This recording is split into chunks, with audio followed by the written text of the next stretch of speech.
Hi, I'm Dan Pasternak. Today is May the 29th, 2001, and we're here in Westwood once again with television programming legend Fred Silverman to do part 2 of our interview for the Archive of American Television.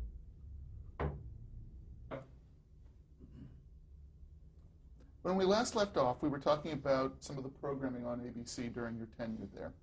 Let's continue to touch on some of the shows that ran during your time when you were at ABC. First, The Love Boat. Describe the development of that series and the different pilot phases that it went through and what changes were made through its development. The Love Boat was a busted movie script at ABC. When I arrived at the network, it was sitting on a shelf somewhere. It's a show that Brandon Stoddard had developed, but he never really had enough support in his management to go forward with it. So when I was going through all the development reports, this thing kind of hit me between the eyes, and I said, it's a really good idea. Let me read the script.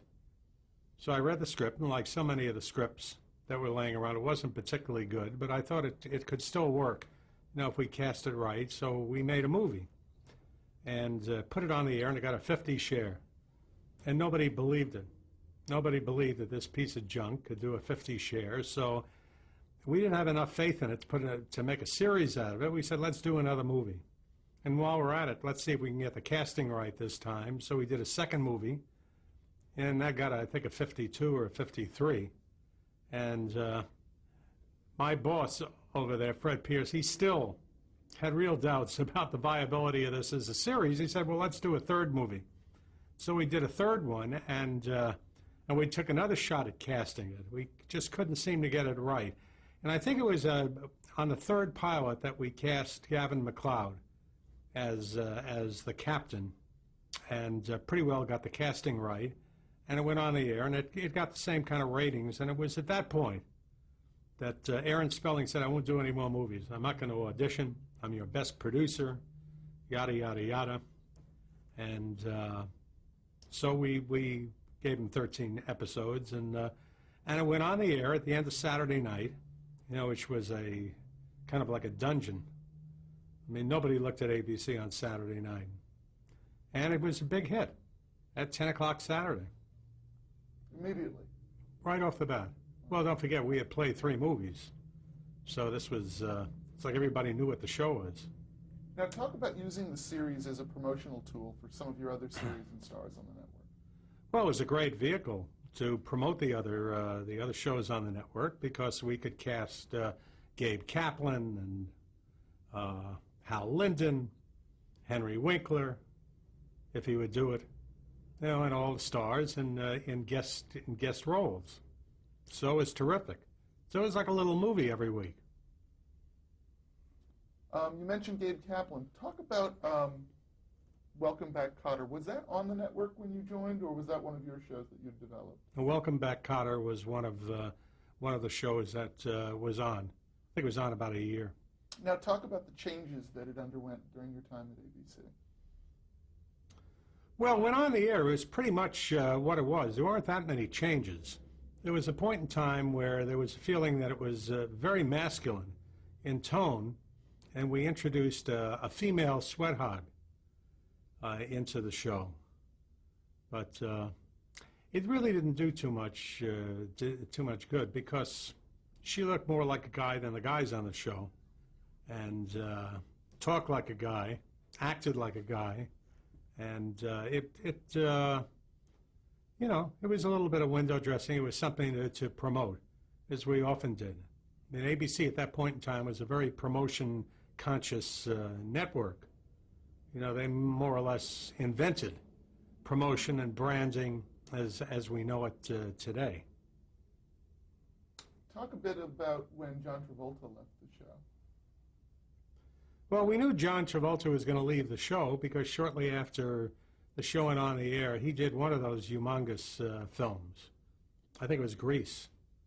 That was, I believe that was his first film. And it was a matter of time. He actually stayed on a couple of years longer than we thought he would. So, but I think at that point, the show was well enough established that it kind of weathered his leaving it. You know, the audience trailed off a little bit, but people liked the general idea of the show. It's a cute show. So he, you know, like many of the stars on ABC at that point in time, felt that their futures lie elsewhere, you know, mainly in movies. So he wasn't the only one that left. You know, there were several. Farrah Fawcett left, and the list can go on and on. Just to go back a moment, when you were talking about Saturday Night, which had been, as you described it, a dungeon on ABC, talk about the changes that happened to that Saturday night programming block after the success of The Love Boat. Well, The Love Boat went on the air. It was a big hit at 10 o'clock. And then we took another old script that was kind of lying on a shelf called Fantasy Island.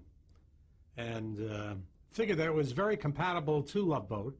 I mean, it was also an hour anthology with guest stars and kind of played into, you know, the fantasies of the public.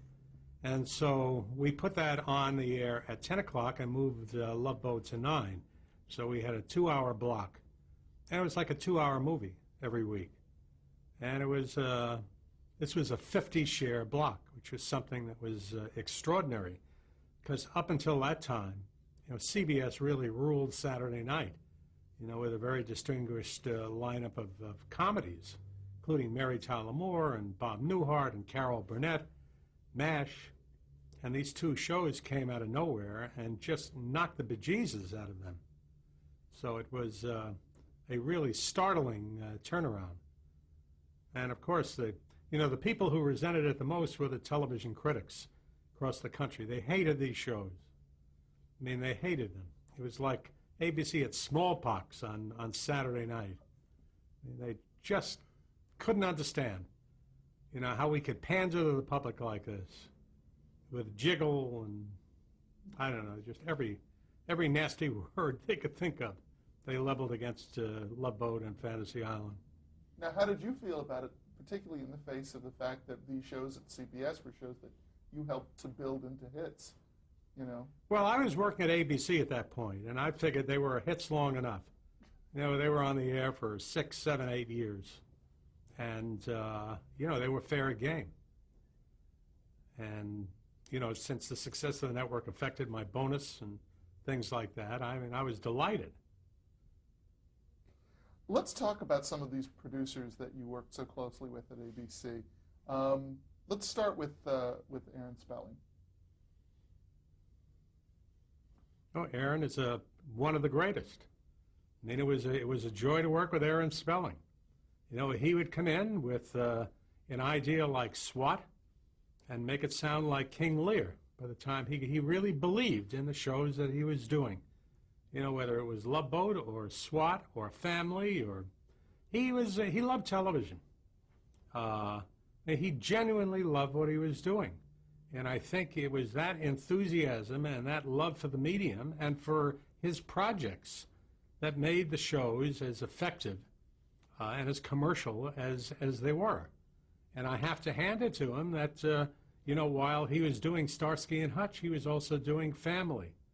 So he has a very broad vocabulary and can really very easily go from a Family to a Love Boat to a Starsky and Hutch, you know, which is really quite amazing.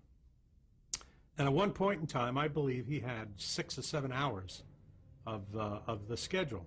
You know, at one moment in time, he had Charlie's Angels and Starsky and Hutch, Fantasy Island, Love Boat, Family, and I think that Vegas was right around the corner. I won't dwell on some of the lesser shows. I mean, he did a beauty called San Pedro Beach Bums, you know, which lasted about a minute and a half. Was that for you? Yes, that was.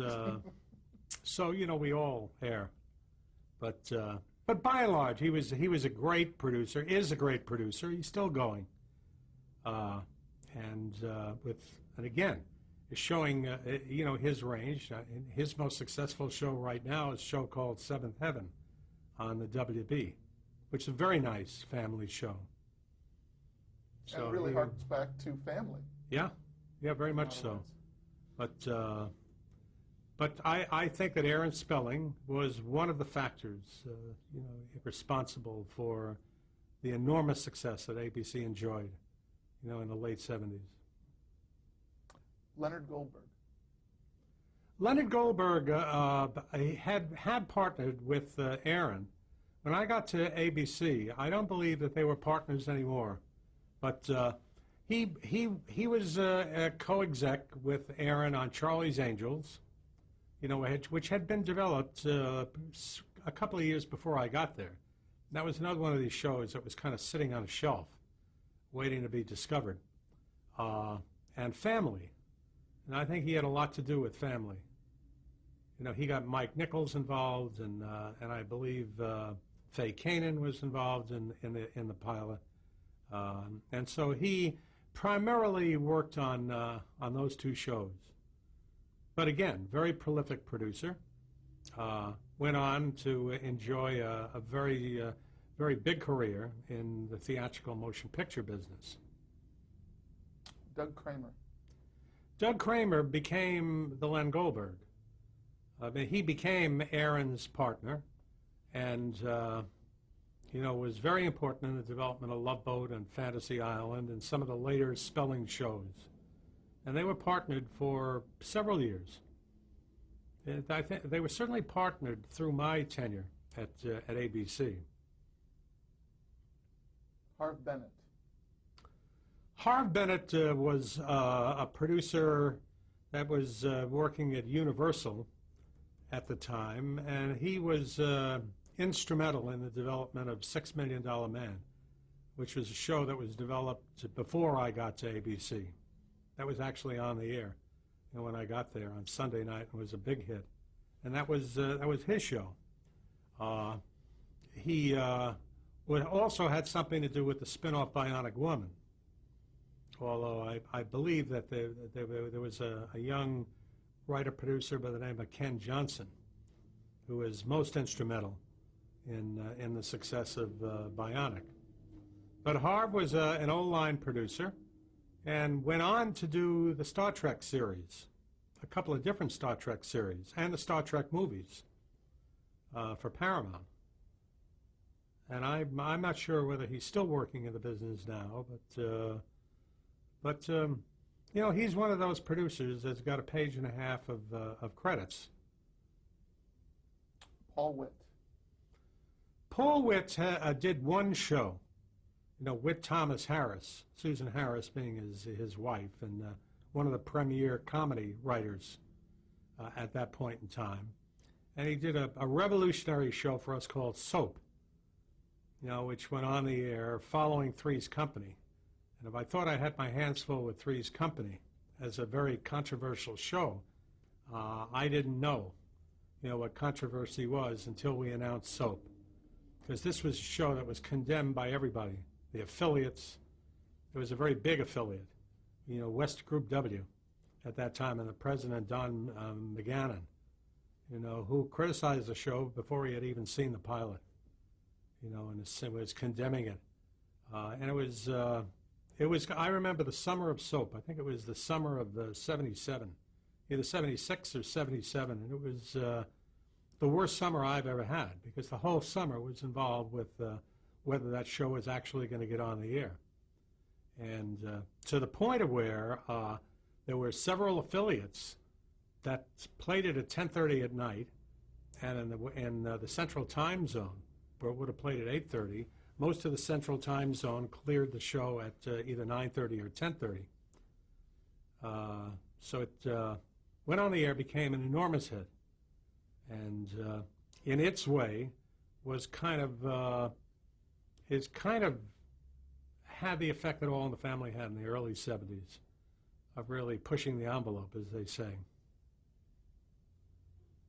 Stan Daniels. Stan Daniels was basically, most of my contact with Stan Daniels was at CBS, because he was part of the MTM group that did the Mary Tyler Moore Show. But Stan and a group of producers got together at MTM and decided to leave MTM and start their own company. and came to us, and asked for a series commitment, a blind commitment, to put them in business, which I immediately gave them, because I thought, this is a way to seriously get into the comedy business with a very sophisticated group, a little more sophisticated than Gary Marshall and the people who did Three's Company. And I thought it would be nice if we could kind of raise the level of our comedy a bit.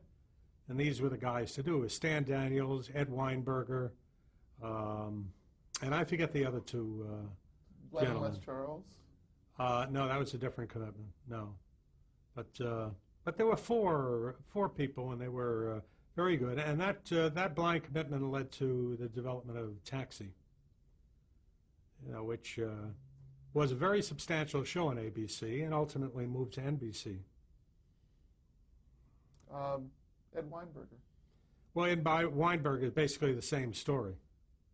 I mean, he was part of that group and went on to co-exec Taxi. James Comack. Well, James Comack had done Chico and the Man at NBC, and when I got there, Kotter was already on the air. That was another of his creations, and was a very good producer who kind of ran hot and cold. I mean, he had some very big hits, going back to Courtship of Eddie's Father, and Chico was the #2 show on television until one of the stars committed suicide, Freddie Prinze. And then he did Kotter, which ran a good 4 or 5 years.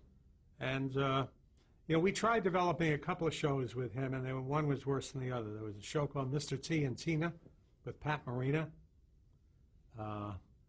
which was about a Japanese chef and this young Anglo woman who worked for him, and that lasted about 3 weeks. Sort of a Chico and the Man kind of dynamic. It was really awful. It was a terrible show. And we did another show called Sugar Time with Barbie Benton and about a girl rock group called Sugar Time, and that was made Mr. T and Tina look like Playhouse 90, and that I think that lasted about 2 weeks. But I prefer to remember Jimmy and his work on Kotter and Chico and Courtship, and he was originally an actor. He did a show called Hennessy, in which he was an actor with Jackie Cooper back in the early '60s on CBS. Now let's talk about your decision to launch the fall '77 season 2 weeks early with the miniseries Washington Behind Closed Doors. How was the program useful to you as a promotional tool? Well, it was very useful because we anticipated it was 12 hours, and it basically was the Nixon story. And we had a very distinguished cast. I'm trying to, the star of the show, I just blanked out. But anyway, it was a very successful. No, it wasn't Rip Torn, but I don't remember his. He recently passed away. He was married to Lauren Bacall for a while. But anyway, it was very successful. We started it a couple of weeks before the television season for a couple of reasons. Number one, it had a political theme, and I wasn't sure that for 12 hours it would hold up. And by starting it a couple of weeks before the television season officially began, it assured us that we were not going opposite the A-Team across the street, and all the new shows and originals. And so it gave us a competitive edge. And it also gave us an edge because we could use the high ratings, to promote our fall lineup of new series and returning series. And it did very well. I believe it averaged a 37 or a 38 share, which today would be the second coming. In those days, it was compared to a Roots or a Holocaust or some of the other big miniseries. I mean, the numbers were not nearly as strong, but a 38 share was still a very, very good platform to promote the whole season. And so you ran spots promoting your fall schedule throughout the, Oh, yeah. throughout the series. Yeah, I mean, we invented promotion during that period at ABC. So we took advantage of it and got off to a very strong start. By the way, I was just handed a note that Jason Robards. Jason is the Robards, actor right. I think of. Now, another show that was developed at ABC during your time was the special Andy's Funhouse with Andy Kaufman. Talk a bit about that show, what the format of it was, and why it was never broadcast. Well, it was a pilot or a special, but you know, I don't remember that much about it. I only remember that it was kind of off the wall, and you know, we just kind of wrote it off to experimentation, but for any number of reasons, which I don't recall, because it was over 25 years ago, you know, we just opted not to play it. Now let's talk a bit about the anti-violence crusades of the late 70s and how that affected series programming. I mean, were there shows that you developed that were later dropped because of their violent content at that time? Well, there were shows like SWAT that were right on the bubble at that point that ultimately got canceled because they were just too tough. But we didn't have that problem at ABC because if you looked at our schedule, there were very few shows that fit in that category. There were a handful of shows. You know, Baretta was one, Starsky and Hutch was one, but all the rest of the shows were, you know, there were our family shows, there were fantasy shows like $6 Million Man and Bionic Woman, you know, they were our comedies. So we didn't have very many shows, so it was not our problem. I think it was much more a problem at NBC and CBS. What were some of the shows that you think were most effective at that time? Back, well, as I say, SWAT was certainly one show that got canceled right before I joined ABC. And there were some shows that I frankly don't remember. They weren't all that memorable. You know, they were exploitive shows that were on the air a short period of time and were just expendable. But did at least this dialogue or scrutiny affect your series development? No. No, because as I say, we were not developing, you know, that kind of program. There were very few shows. You know, occasionally a show like Vegas would get on the air. That was really more a factor of Aaron Spelling than the fact that it was a private eye show. But we were, you know, we were basically a comedy network, and we were doing lighter fare in the hour form. So it really didn't affect ABC very much. Now, you left ABC in 1978. Where was the network at that point when you were getting ready to leave? Well, they were a very strong number one. You know, they had, I believe, a 21 rating in prime time. You know, and if you look at what the networks are doing now, they're 8 and change. So, you know, our rating was almost 3 times the Holmes rating of you know, of what a network would be doing now. And the 18 to 49 numbers were almost mirrored the home numbers. They were that strong. I mean, they were just unbelievable. Because we were the first network, you know, to actively go after the 18 to 49 audience group. And that's not something that ABC started in the mid-70s. You know, going back as far as the late 50s, you know, that was their target audience.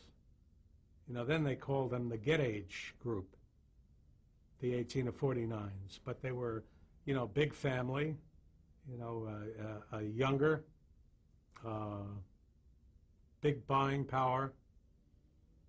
So what do you think it was that you brought to the network that made your time there so successful? More than anything, a sense of showmanship. Showmanship and some pizzazz. I mean, it was the network schedule was a very bright schedule that kind of sparkled. You know, we had great specials. You know, we had the best of the newest stars. most of the stars on ABC were in their late 20s and early 30s. And we were, without really trying to do so, it just was second nature, to do that kind of programming. Do you think it was your mindset to be more Well, I think talent-driven, that they were starting to move in that direction, before I got there, with Eisner and Fred Pierce. Because they put shows like Starsky and Hutch on, and Kotter, Happy Days was one of those shows. So it was really a continuation of that policy, but a continuation with a vengeance. And also, it was during that 3-year period that we really invented marketing and promotion of television like it was never done before. I know it's hard to believe that before that period in time, there were no videotape promotional spots anywhere. That the networks used an announcer on a slide to promote programs in little 5 and 10-second bursts. And we were the first network that opened up time in every show on the network, day and night, to promote shows with very produced spots. I mean, to the point of where, when we did a spot for the Tuesday comedy block, that spot was sweetened. I mean, there was actually audience response, laughing and clapping, which was unheard of. So, and there are all the things that are very commonplace now. At that point in time, were revolutionary. And I should mention that the people that were involved in our advertising and promotion went on to kind of grandfather all the people that are the leaders in that area today.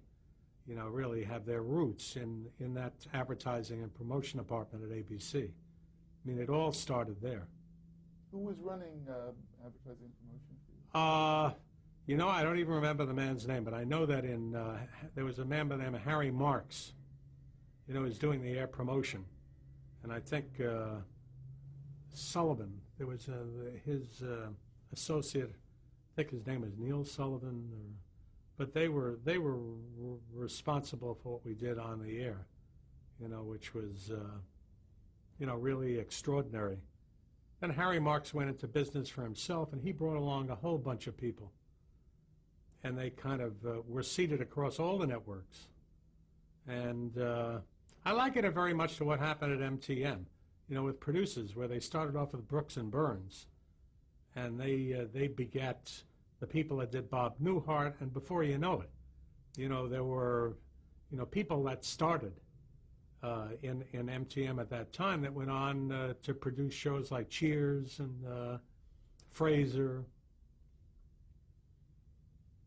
Are we coming to the end of the tape? Okay. Why don't we cut now?